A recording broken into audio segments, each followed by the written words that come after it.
معزز سامعین کرام، بزرگان دین، نوجوانان ملت،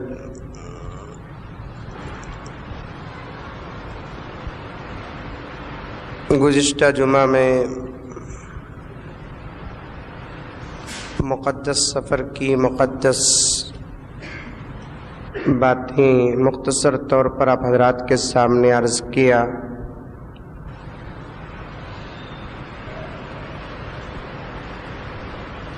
آج بھی میرا یہی ارادہ ہوا کہ آپ حضرات کے سامنے اس سفر کی باتیں، کارگزاری، وہاں کے مقامات، وہاں قدرت کی نشانیاں اور نبی کریم صلی اللہ علیہ وسلم کی آج بھی زندہ و جاوید معجزات عرض کرتا چلوں۔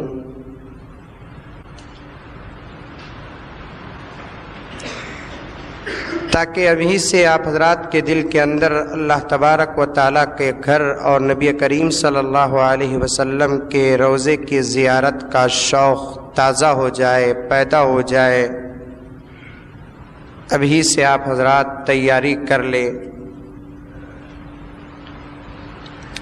عزیزو دوستو، یہ بات اپنی جگہ پر مسلم ہے کہ انسان کسی نہ کسی مسئلے پر ضرور اختلاف کرتا ہے، لیکن موت پر کسی کا اختلاف نہیں ہے۔ گھر کے مسائل سے لے کر عبادت کے مسائل تک دنیا کے اندر بہت سارے لوگ، بہت سارے مذاہب ہیں، اختلاف کرتے ہیں کہ یہ صحیح، یہ غلط، یہ ہوگا، یہ نہیں ہوگا، ایسا ہے، ایسا نہیں ہے۔ لیکن کسی بھی مذہب والے کو اس بات سے اختلاف ہرگز نہیں کہ موت ہے بھی یا نہیں ہے۔ مسلمان کی گھٹی ہی میں موت کا سبق دیا جاتا ہے۔ جب بچہ بولنا شروع کرتا ہے تو بچے کو کلمے کے ساتھ ایمان مجمل اور مفصل پڑھاتے ہوئے موت کا سبق دیتے ہیں۔ بلکہ آپ اس سے پہلے بھی اگر غور فکر کر دیکھیں گے تو جب بچہ پیدا ہوتا ہے تو بچے کے ایک کان میں اذان اور دوسرے کان میں اقامت دے کر اس دودھ پیتے ہوئے چند منٹ کے بچے کو یہ بتاتے ہیں کہ بیٹے، تیری اذان اور اقامت ہو گئی، موت کے وقت تیری نماز بھی ہے، موت تجھے آنی ہے۔ آج وہ دن آیا جس دن تو دنیا کے اندر آیا ہے، ایک دن وہ بھی آئے گا تو دنیا سے جانے والا ہے۔ یہ سبق مذہب اسلام کا، مسلمانوں کا، شریعت کا، قرآن اور حدیث کا، کہ بچے کو بچپن ہی سے سب سے پہلی بات جو اس کے کان کے اندر ڈالتے ہیں، سبق دیتے ہیں، وہ موت کا سبق دیتے ہیں۔ اور اس کے علاوہ دوسرے مذہب والوں کو لیجئے، ہندو ہو، یہود ہو، نصارہ ہو، بت پرست، آتش پرست، ہزاروں قسم کے مذاہب دنیا کے اندر ہیں۔ کسی بھی مذہب والے کو پکڑ کر پوچھے، کیا ہمارے مذہب میں لوگ مرتے ہیں، تمہارے مذہب میں بھی لوگ مرتے ہیں؟ وہ کہے گا کیسے بیوقوف باتیں کرتے ہیں۔ موت تو ایک ایسی چیز ہے جو ہر مذہب والے کو آ جاتی ہے۔ موت کسی کو نہیں چھوڑتی، موت کسی کو نہیں دیکھتی، نہ کسی کی دولت کو، نہ کسی کی حکومت کو، نہ کسی کے تخت و تاج کو، نہ کسی کے عزت اور آبرو کو، نہ کسی کے بڑے اور چھوٹے کو۔ اگر موت کسی کے کوئی عہدے کو اگر دیکھنا تھا، کسی کے مال کو دیکھنا تھا، تو آج بھی قارون، فرعون کا وزیر، جو بہت بڑا مالدار، جس کی مالداری کا خدا قرآن میں تذکرہ کیا ہے، اپنے مال کے بلبوتے میں آج تک زندہ ہوتا۔ اگر کوئی حکومت کے بلبوتے میں زندہ ہونا ہوتا تو فرعون، حامان، شداد، پھر مسلمان بادشاہ حضرت سلیمان، حضرت داؤد علیہ السلام، اور اولاد کی وجہ سے کوئی زندہ ہوتا تو بے شمار ایسے انسان بھی گزرے ہیں جن کو 50 60 70 بچے اللہ تبارک و تعالیٰ دیے۔ یہ 70 بچوں کا ایک کنبہ خاندان مل کر ایک باپ کو بچا نہیں سکا۔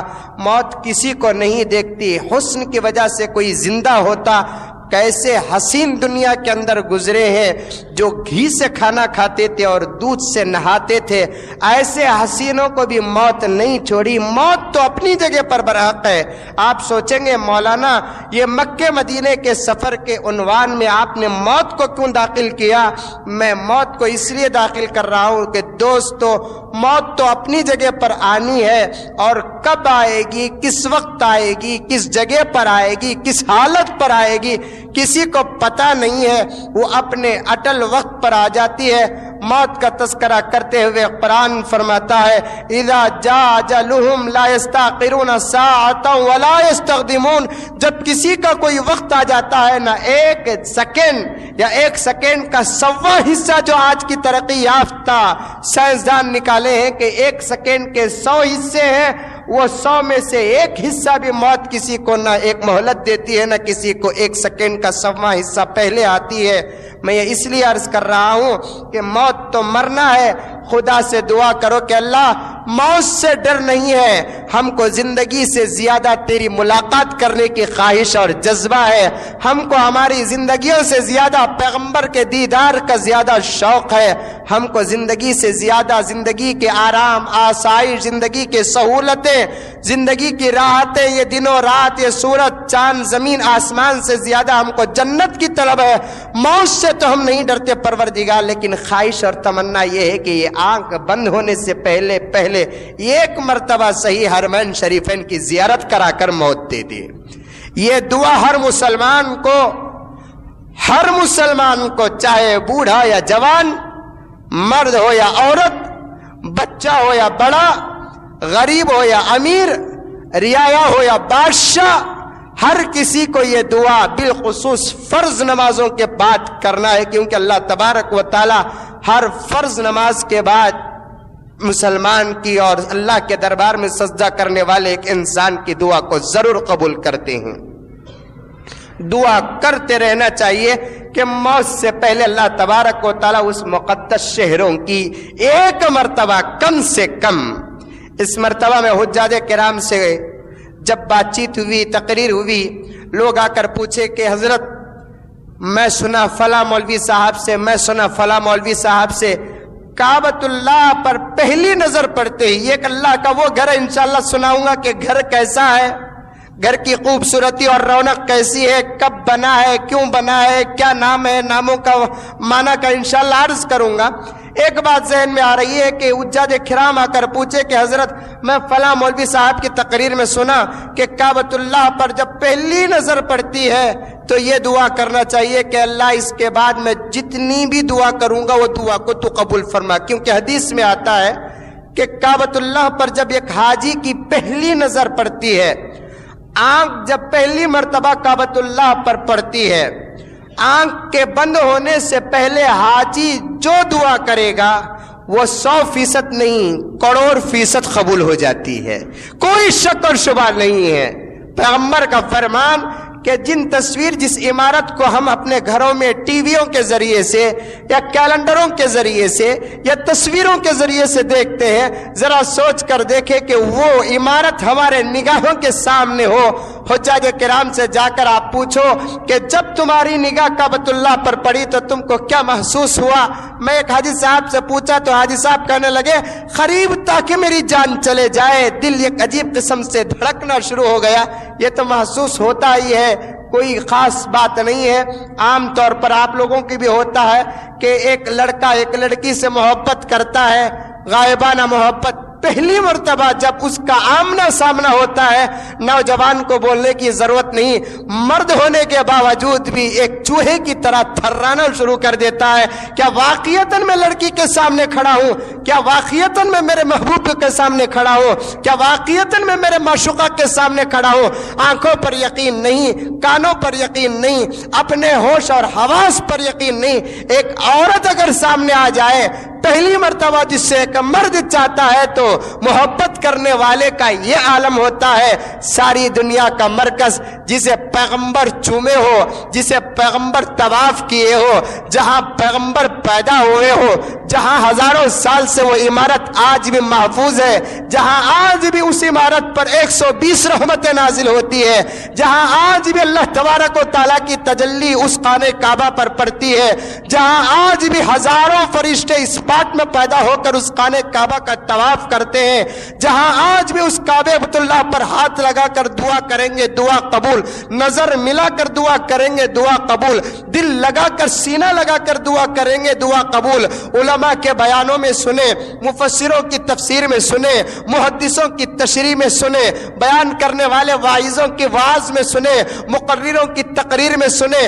کئی زمانے سے دل کے اندر جو ایک جذبہ تھا کہ اس کالے کلوٹے غلاف والے گھر کو دیکھوں، اس سیدھے سادے پتھر والے گھر کو دیکھوں، تو جب وہ گھر سامنے آ جاتا ہے واقعتاً ایک پتھر دل رکھنے والے ایک انسان کا دل بھی موم بن جاتا ہے، موٹا انسان بھی اپنے آپ کو ایک ہلکا محسوس کرتا ہے، کروڑ پتی بھی اپنے کروڑوں کی دولت کو بھول جاتا ہے، بادشاہ اپنی حکومت کو بھول جاتا ہے، شوہر ہے تو اپنی بیوی بچوں کو بھول جاتا ہے، بیوی ہے تو اپنے شوہر بچوں کو بھول جاتا ہے، باپ ہے تو اپنی اولاد کو بھول جاتا ہے، اولاد ہے تو ماں باپ کو بھول جاتے ہیں، صرف ایک ہی رشتہ، ایک ہی محبت، ایک ہی عشق ہے، وہ سامنے خدا کا گھر اور اس کے سامنے ایک دنیا کا سب سے زیادہ حقیر ذلیل گنہگار انسان کھڑا ہوا ہے۔ رونا نہیں چاہتا، آنکھوں سے آنسو جاری ہو جاتے ہیں، جھکنا نہیں چاہتا، آپ خود سر جھک جاتا ہے، چلنا نہیں چاہتا، آپ خود پیر اٹھ جاتے ہیں، دیکھنا نہیں چاہتا، بار بار اس پر نگاہ چاہتی ہے، باوجود اس کے کہ وہ بیزار ہو جاتا ہے لیکن نگاہ پڑ جاتی ہے، دیکھنا چاہتا ہے۔ دنیا کے حسین اور خوبصورت آسمان کو چھونے والی عمارتوں کو دیکھا ہے، خدا کی قسم مسلح پہ کھڑے ہو کر کہہ رہا ہوں میرے دوستو، یہ کوئی مبالغہ نہیں، یہ کوئی ایکسٹرا فٹنگ نہیں، یہ کوئی بناوٹ نہیں، یہ کوئی زبان کی باتیں نہیں، حقیقت انشاءاللہ تعالیٰ تم جا کر دیکھو گے تو محسوس کرو گے۔ اس سے خوبصورت عمارتیں بنگلور میں بھی ہیں، دوسرے ممالک بھی ہیں، لیکن ایک مرتبہ دیکھیں گے تو دوسرا مرتبہ دیکھنے کے لیے دل نہیں چاہتا۔ آپ دیکھیں گے کہ یہ 24 مالے والی بلڈنگ، آپ کو اگر کوئی آ کر پوچھے کہ بھائی دن میں کتنے مرتبہ دیکھتے ہیں تو دوسرا آدمی کہے گا وہ کوئی دیکھنے کی چیز ہے؟ ودھان سودا ہے جو بہت بڑا ہے، اگر آپ سے پوچھے کہ ودھان سودا دیکھنے کا آپ کو شوق ہے، کہیں گے ضرورت کیا ہے؟ لیکن خدا کی قسم ایک مرتبہ دیکھ کر پھر دوسری مرتبہ اس گھر کو دیکھتے ہیں تو دوسری مرتبہ دیکھنے کا مزہ ہی کچھ اور ہوتا ہے، وہ ہے گھر وہاں کا۔ ایک مرتبہ دیکھے، دوسری مرتبہ دیکھنے کے لیے جب جاتے ہیں تو دوسری مرتبہ دیکھنے کا مزہ ہی کچھ اور ہوتا ہے۔ تو میرے حال اس مرتبہ میں نے حجاج کرام سے کہا کہ جب حاجیاں آ کر پوچھے کہ حضرت سنا ہے کہ پہلی مرتبہ جو دعا کرتے ہیں وہ دعا قبول ہوتی ہے، کیا دعا کرنا؟ امام ابو حنیفہ رحمۃ اللہ علیہ فرماتے ہیں کعبۃ اللہ پر جب پہلی مرتبہ نظر پڑتی ہے دعا کرو کہ اللہ اس کے بعد میں جہاں جہاں جس کے لیے، جس قانون کے لیے، جس حیثیت کے لیے، جس لوگوں کے لیے میں دعا کروں گا ان تمام دعاؤں کو تو قبول فرما۔ ایک عقل ہے، یہ ایک پلان ہے، ایک دعا کے اندر ہزاروں دعا قبول ہو گئی۔ پہلی نظر میں دعا قبول ہوتی ہے، اللہ میرے ماں باپ کی عمر میں برکت دے، قبول۔ اللہ میری مغفرت کر، قبول۔ اللہ مجھے دولت دے، قبول۔ اے اللہ مجھے عزت دے، قبول۔ بلکہ ہمارے ساتھیوں میں سے ایک ساتھی آج بھی زندہ ہے جن کے سر پہ بال نہیں، جھڑ گئے بال، صرف حج اس لیے کیے کہ میں سنا کہ کعبۃ اللہ پر پہلی نظر میں دعا کرتے ہیں وہ دعا قبول ہوتی ہے۔ حج کے کرنے کے دوسرے مقصدوں میں سے ایک مقصد ان کا یہ بھی تھا کہ میرے سر میں بال نہیں، دوست احباب چھیڑتے ہیں، رشتہ نہیں لگتا، لاکھ سوا لاکھ روپے خرچ کر کے کعبۃ اللہ پہنچے، پہلی نظر میں دعا کرتے ہیں کہ اللہ میرے سر میں بال دے۔ آپ چاہے تو میں دکھا سکتا ہوں کہ آپ کے اتنے حسین بال نہیں جتنے کہ ملائم اور نرم بال اس کے سر میں آج بھی موجود ہیں۔ آج بھی میرے دوستوں میں سے ہے کہ سر میں بال نہیں، اس لیے کہ اسے رشتہ نہیں لگ رہا تھا، پریشان وہ، کیونکہ رشتے دیکھنے کے کئی وجوہات ہیں، بار بار بول چکا ہوں۔ سر میں بال ہے کیا دیکھتے ہیں, سر میں بال نہیں تو بیٹی نہیں دیے, چہرے میں داڑھی میں بال نہیں ہے شوق سے اٹھا کر دیتے, ایک نہیں 4 لے کر جا, ایک لیا تو ایک فری. سر میں بال نہیں بیٹی نہیں دیتے ہم لوگ, چہرے میں داڑھی میں بال نہیں, او تیرے جیسے نوجوان کی مجھے تلاش ہے. کبھی ہم سوچے نہیں کہ کس کو اٹھا کر بیٹی دیتے ہیں. آج بہت سارے نوجوانوں کا طبقہ بھی پریشان ہے, حضرت مجھے بیٹی نہیں دے رہے, مجھے بیٹی نہیں دے رہے, مجھے بیٹی نہیں دے رہے. کی بھی نہیں دے رہی, یہ ہے یہ ہے یہ ہے یہ ہے یہ ہے. ان وجوہات میں کوئی وجہ نہ اللہ کو پسند نہ اللہ کے رسول کو پسند. ایسے لوگوں کو بیٹی اٹھا کر دیتے. کبھی اللہ حفاظت فرمائے, اللہ تبارک و تعالی حفاظت فرمائے. عرض کر رہا تھا کہ پہلی نظر میں جو دعا کرتے ہیں اللہ تعالیٰ دعا کو قبول کرتا ہے. وہ نوجوان 1,00,000-1,25,000 روپے خرچ کر کے اس لیے گیا کہ میرے سر میں بال آئے, آ گئے بال اس کے سر میں, آج بھی میرے دوستوں میں سے ہے.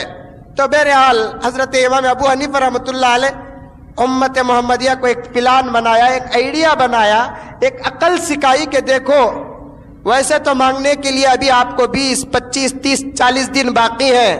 یہاں ایک ایسی دعا مانگو کہ اس دعا کے اندر تمام دعائیں آ جائیں. تو امام ابو حنیفہ سکھا کر گئے امت پر. امام ابو حنیفہ کا بہت بڑا احسان ہے. اللہ اللہ کے رسول کے احسان کے بعد, صحابہ کے احسان کے بعد اماموں میں سے ایک امام جسے امام ابو حنیفہ کہتے ہیں, اس کا بہت بڑا احسان. ہمارے دوستوں میں سے ایک دوست حج کو جا کر آیا, آنے کے بعد سر سے ٹوپی نکال کر نماز پڑھنا شروع کر دیا ہے. کیا میں مکے میں دیکھا کہ سر میں ٹوپی کے بغیر نماز پڑھتے ہیں, ایک بوجھ ہے ہمارے سروں پر ٹوپی کے ساتھ نماز پڑھنے میں. میں کہنے لگا کہ بے وقوف, ٹوپ پہن کر وہ شیخ نماز پڑھتا تھا, خیال نہیں آیا وہاں کا امام رومال پہن کر نماز پڑھتا تھا, اس کی کوئی ٹوپی کے بغیر نماز پڑھا تو وہ شروع کر دیا ہاتھ اٹھا کر اوپر باندھ کر نماز پڑھ رہے ہیں. وہ بھی غیر مقلد نہیں, اہل حدیث نہیں وہ لوگ, وہ امام احمد بن حنبل کی اتباع کرنے والے مقلد حضرات ہیں. میں خود مکے سے بے شمار کتابیں لے کر آیا جو مسئلے مسائل کی ہے. اگر مکے والے مسئلے مسائل کو نہ مانتے, مکے والے فقہ کو نہ مانتے, مکے والے امام ابو حنیفہ کو نہ مانتے, مکے والے امام شافعی کو نہ مانتے, تو پھر ایسی کتابیں کیوں وہاں پر چھپتی؟ آئیے میرے گھر میں دیکھیے کہ تقریباً 15-20 ہزار روپے کے میں جو کتابیں لے کر آیا ہوں, تقریباً پورے کے پورے امام ابو حنیفہ رحمۃ اللہ علیہ کے مسلک کی کتابیں لے کر آیا ہوں. تقریباً 12,000 روپے کی سیڑیاں جو لے کر آیا میں, 12,000 روپے کی سیڑیاں جو کتابوں کی ہیں, باقاعدہ 4 اماموں کی مسلک کی سیڑیاں وہاں پر بکتی ہیں. اگر امام ابو حنیفہ کی تقلید کرنا شرک ہے, امام شافعی کی تقلید کرنا شرک ہے, امام مالک اور امام احمد بن حنبل علیہم الرحمہ کی تقلید کرنا شرک ہے, تو یہ سیڑیاں مکہ مکرمہ میں کیوں بکتی؟ یہ کتابیں مکہ مکرمہ میں کیوں بکتی؟ وہاں کے لوگوں کا امام کوئی اور, اس امام کی تقلید کرتے ہوئے وہ لوگ نمازیں پڑھ لیتی ہیں.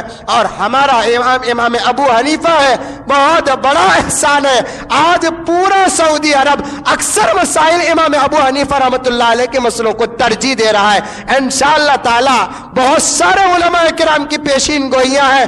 ایک وقت ایسا آئے گا کہ ساری دنیا کے مسلمانوں کے علماء کو امام ابو حنیفہ رحمۃ اللہ علیہ کے مسئلے کے سامنے گھٹنا ٹیکنا پڑے گا, اور گھٹنے ٹیکنے پر مجبور ہو جائیں گے, کیونکہ اتنی سہولت کے مسائل, اتنے بہترین مسائل انشاءاللہ تعالیٰ کبھی عرض کروں گا. تو بہرحال امام ابو حنیفہ رحمۃ اللہ علیہ کا احسان کہ انہوں نے ایک ایسی دعا بتائی کہ کعبۃ اللہ پر جب تمہاری پہلی نظر پڑے تو وہ دعا مانگو کہ جس دعا کے اندر تمام تمہاری دعائیں آ جائے. کیا دعا؟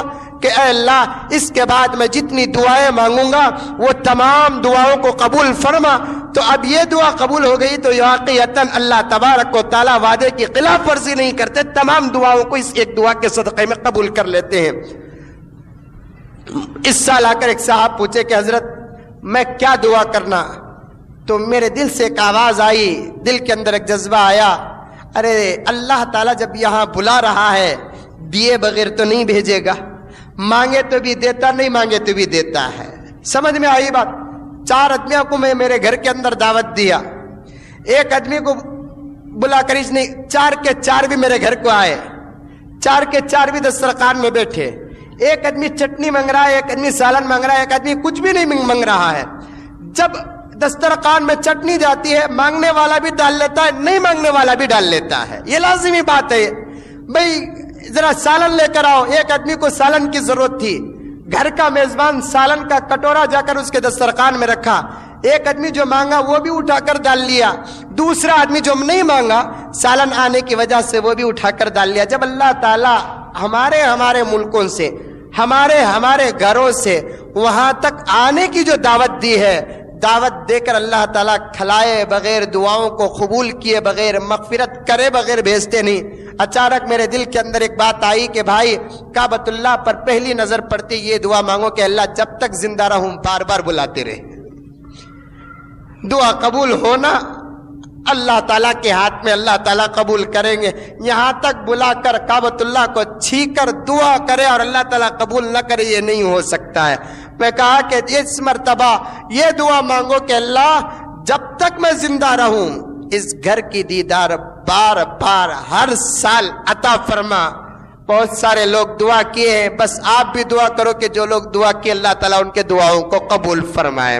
تو میرا حال عرض کر رہا تھا کہ ایک گھر وہ جہاں انسان کبھی اکتا تھا نہیں، دیکھنے کے بعد بار بار دیکھنے کی خواہش، پھرنے کے بعد بار بار پھرنے کی خواہش، چومنے کے بعد بار بار چومنے کی خواہش، وہاں کھڑے ہونا ثواب، وہاں دیکھنا ثواب۔ بتائیے کہ میں کروڑوں روپے خرچ کر کے گھر بنا، گھر کے دروازے کے سامنے کرسی ڈال کر، کوئی عقل مند ایسا نہیں میرا گھر ہے یہ میں کروڑوں روپے خرچ کر کے بنا ہوں، دن میں صبح کو 10 منٹ، شام کو 10 منٹ کون بھی گھور لے کر نہیں بیٹھتا۔ بھئی چاس اگر گھور لے کر بیٹھیا تب بھی اسے کوئی ثواب نہیں ہے۔ دنیا کے ہزاروں عمارتوں میں سے ایک ہی واحد عمارت ہے، 120 رحمتیں روزانہ اس گھر پر نازل ہوتی ہیں، جن میں سے 60 رحمتیں طواف کرنے والے کو، 40 رحمتیں وہاں نماز پڑھنے والے کو، 20 رحمتیں صرف اس گھر کو دیکھنے والے کو۔ ایک واحد گھر ایسا کہ جس کے دیکھنے والے کو اللہ تبارک و تعالیٰ اجر عطا فرماتے ہیں، جس کے دیکھنے والے پر رحمت کو نازل کرتے ہیں، جس کے دیکھنے والے کو اللہ تبارک و تعالیٰ دیکھنے پر بھی ثواب عطا فرماتے ہیں۔ وہ گھر کیا؟ اس کا نام کعبۃ اللہ، وہ گھر جہاں ہے اس شہر کا نام مکہ۔ جانتے ہیں آپ لوگ سب سے پہلے اللہ تبارک و تعالی زمین کو پیدا کیا اسی جگہ سے۔ آج سائنس کو انسان تسلیم کرتا ہے، سائنس جو بولتی وہ صحیح، شریعت کا رشتہ شریعت کی جگہ بعد میں، سائنس جو بولتی ہے آج غیر تو غیر مسلمان بھی سائنس کو سب سے پہلا ریفرنس دیتا ہے، پہلا نمبر دیتا ہے۔ ہم تو آج کی سائنس کو بیت الخلا کی چپل کی حیثیت بھی نہیں دیتے۔ یہ سائنس کس کے صدقے میں پیدا ہوئی؟ یہ ترقی کس کے صدقے میں پیدا ہوئی؟ ہماری سائنس شریعت کہتی ہے کہ زمین کا وجود سب سے پہلے جو ہوا وہ کعبۃ اللہ کی جگہ، 4 دیواری کی جگہ ہے، اسی سے زمین پھیلتی گئی، یہ پوری دنیا کی زمین سب سے پہلے اسے، اسی لیے اس گاؤں کا نام ام القری کہتے ہیں۔ ام القری کا معنی کیا؟ کعبۃ اللہ مکہ مکرمہ کے 100 نام ہیں، پہلا نام اس شہر کا مکہ۔ مکہ بولے تو کیا؟ مکے کا معنی کیا؟ مکے کا معنی آتا ہے ختم کرنے والا۔ ختم کرنے والے کا معنی کیا؟ شریعت میں آتا ہے کہ اس گھر کے طواف کی نیت سے، اس گھر کی دیدار کی نیت سے جو بھی آتا ہے آدمی، اللہ تعالیٰ اس کے گناہوں کو ختم کر دیتے ہیں۔ کئی نام قرآن کے اندر، بے شمار نام۔ مکے کا ایک دوسرا معنی بھی آتا ہے ہلاک کرنے والا، تباہ کرنے والا، برباد کرنے والا۔ کیوں ایسا معنی آیا؟ یہاں آ کر اگر کوئی آدمی گناہ کرنا تو دور کی بات، گناہ کا تصور بھی کرتا اللہ تعالیٰ اسے ہلاک کر کے رکھ دیتے ہیں۔ ایک دوسرا نام بھی قرآن مجید کے اندر آیا مکے کا، بکہ بول کر، میم سے مکہ، با سے بکہ۔ بکے کا معنی کیا؟ جھکانے والا، ذلیل کرنے والا۔ انسان کی غروری کو مٹانے والا کسی کی دال اس شہر کے اندر نہیں گلتی، کسی کی چال اس شہر کے اندر نہیں چلتی، وہاں ہر کسی کو عاجز ہو کر داخل ہونا پڑے گا، اپنی عزت اور آبرو کو قربان کرنا پڑے گا، وہاں غروری کرنے کا راستہ نہیں، وہاں تکبر کرنے کا راستہ نہیں، وہاں فقر کرنے کا راستہ نہیں۔ یہ مسلم بات کہ اگر وہاں کوئی آدمی اپنے آپ کو ذلیل کر کے پیش کرتا ہے خدا کے دربار میں، یہ خدا کا کرم ہے کہ اللہ تعالیٰ اس کو اپنے شہر میں عزت عطا فرماتے ہیں۔ اگر کوئی آدمی وہاں پر غروری، تکبری، بڑپن، فخر کرتا ہے، اللہ تعالیٰ اس کو اپنے شہر میں ذلیل کر کے چھوڑ دیتے ہیں۔ بہت سارے حجاج جن کو علم نہیں ہوتا کیسی بڑی بڑی باتیں کرتے ہیں، وہاں پر کھانے میں ذرا فرق آ گیا، ٹور آپریٹرز ٹور سے جاتے ہیں۔ حج کو جانے کے دو طریقے، ایک طریقہ حج کمیٹی سے جانے کا، ایک طریقہ ٹور سے جانے کا۔ سونے کو جیسا پرکھتے ہیں اس سے کئی درجے زیادہ ٹور آپریٹرسوں کو بھی پرکھو، حج کمیٹی کو بھی دیکھو، کیونکہ یہاں جتنے وعدے کرتے ہیں ایک وعدہ بھی وہاں پر پورا نہیں ہوتا۔ اللہ تعالیٰ نیک توفیق عطا فرمائے ایسے لوگوں کو بھی، ایسے لوگوں کو بھی۔ حج کمیٹی والوں کو بھی گالیاں دینے والے ایسے گالیاں دیے، اگر وہ گالیاں اس حج کمیٹی والوں کے منسٹروں کے کانوں میں پڑ جائے اپنے عہدے کو 3 طلاق دے دیں گے۔ وعدے ایسے کرتے ہیں، پیسے ایسے لیتے ہیں، ایک حاجی کو جا کر نہیں پوچھتے کہ تم کو کیا تکلیف ہے، کہاں رہ رہے ہیں۔ اگر خدمت کرنا آتا، میں پہلے بھی عرض کیا، اب بھی عرض کروں گا، پہلے جو عرض کیا تھا وہ سنے بغیر، اب تو بہت حاجیوں سے، ایک مولوی صاحب رات کے 9:30 بجے حضرت شیخ الحدیث زکریا صاحب رحمۃ اللہ علیہ کے خلیفہ وہاں پر ہیں، ان سے ملاقات کرنے کے لیے ہم پورے علماء کرام کا گروپ گیا، رات کے 11:30 ہو گئے۔ واپس آتے ہوئے مولانا سے کہا کہ چلو مولانا چائے پیئیں گے، تو مولانا کہنے لگے نہیں ہمیں جانا ہمارے کمرے کو۔ یہ بولنے کے بعد ایک مولوی مکے کی سرزمین میں کھڑے ہو کر وقت کے حج کمیٹی کے منسٹر کو گالی دیا اور کہنے لگا کہ اللہ اس منسٹر پر حفاظت کرے، ہماری پوری عبادتوں کو غارت کر کے رکھ دیا، 4-4 5-5 کلومیٹر دور رکھ دیے یہاں کے حج کمیٹی والے۔ اب جن لوگوں کو دور رکھ دیا گیا ان کو ایک ایک نماز میں آنے کے لیے 1-1 گھنٹے کا وقت لگتا ہے۔ وہاں نماز کی اتنی پابندی ہوتی ہے، اتنا شوق نماز کا پیدا ہو جاتا ہے۔ ظہر کا وقت 12:30 بجے، تو 11:30 بجے نہیں بلکہ 10 بجے پوری مسجد فل ہو جاتی ہے، اتنا شوق نماز کا۔ یہی نماز کا صدقہ اللہ تبارک و تعالی مکہ مکرمہ اور مدینہ منورہ کو امن سے آراستہ کیا، سکون سے آراستہ کیا، دولت سے آراستہ کیا، عزت اور آبرو سے آراستہ کیا۔ جمعے کی تیاری 10 بجے اگر مسجد حرام کے اندر داخل ہونا ہے، جگہ نہیں ملتی وہاں پر۔ ہمیں یہاں جمعے کو کب آتے؟ آگے کا امام صاحب، آگے کا خطیب صاحب 1 بجے کھڑے ہوئے، 1:15 کو آنے والے آتے ہیں، 1:30 بجے آنے والے آتے ہیں، 1:45 بجے آنے والے آتے ہیں۔ بہت سارے مولوی صاحب جو اپنے جاہل ہیں لیکن اپنے آپ کو بہت بڑے مولوی صاحب سمجھ جاتے ہیں، بالکل پیچھے آ جاتے ہیں۔ کیا مولوی صاحب کی بیان سننا؟ مدینہ منورہ کا مزاج 10 بجے پوری مسجد، گراؤنڈ، فرسٹ، سیکنڈ، پھر سیلر، پھر باہر کا سین سب فل ہو جاتا ہے۔ میں یہی کہتا ہوں نماز کو بلانے کے لیے اگر اذان دینا ہوتا تو مکہ مکرمہ میں بیکار کی اذان ہوتی ہے، کیونکہ اذان سے پہلے پوری مسجد فل ہو جاتی ہے، پاؤں رکھنے کی جگہ نہیں، قدم رکھنے کی جگہ نہیں ہے۔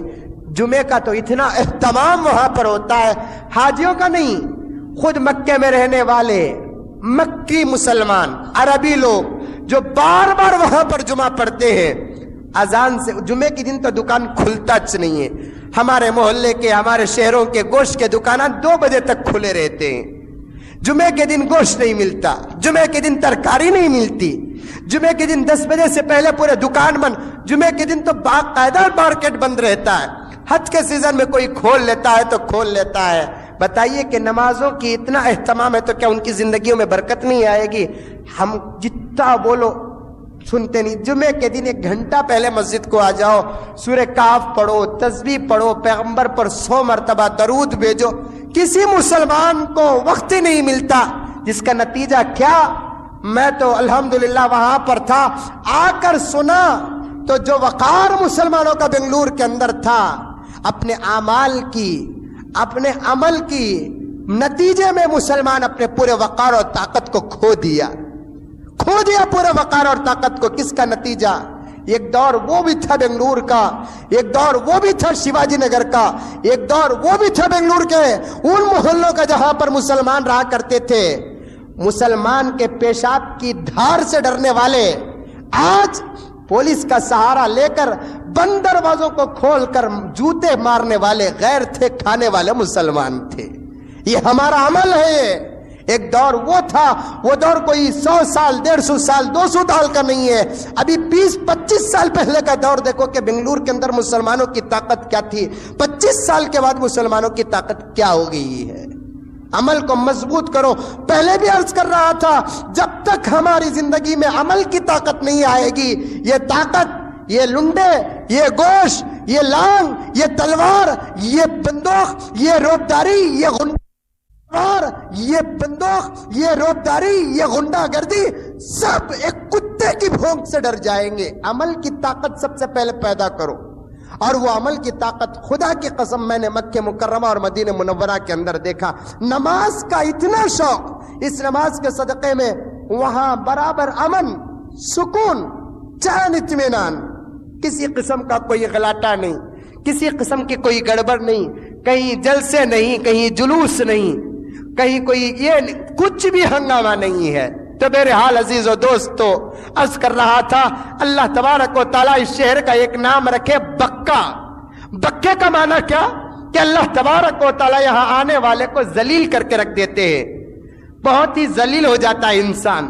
اللہ بولا بنگلور کے اندر مولوی صاحب ٹوپی نہیں پہنے تو الڈاتے، لیکن وہاں اللہ تعالیٰ بولتا میرے اس شہر میں احرام کی حالت میں ٹوپی نکالنا پڑے گا، سر کے بال نکالنا پڑے گا، جسم کے کپڑے نکالنا پڑے گا، بغیر کلر کے 2 چادر پہننا پڑے گا، جوتے نکالنا پڑے گا، چپل پہننا پڑے گا، تیل نہیں لگائے گا، نہیں لگاؤں گا، عطر نہیں لگائے گا، نہیں لگاؤں گا، سرما نہیں لگانا، نہیں لگاؤں گا، زیور نہیں پہنے گا، نہیں پہنوں گا۔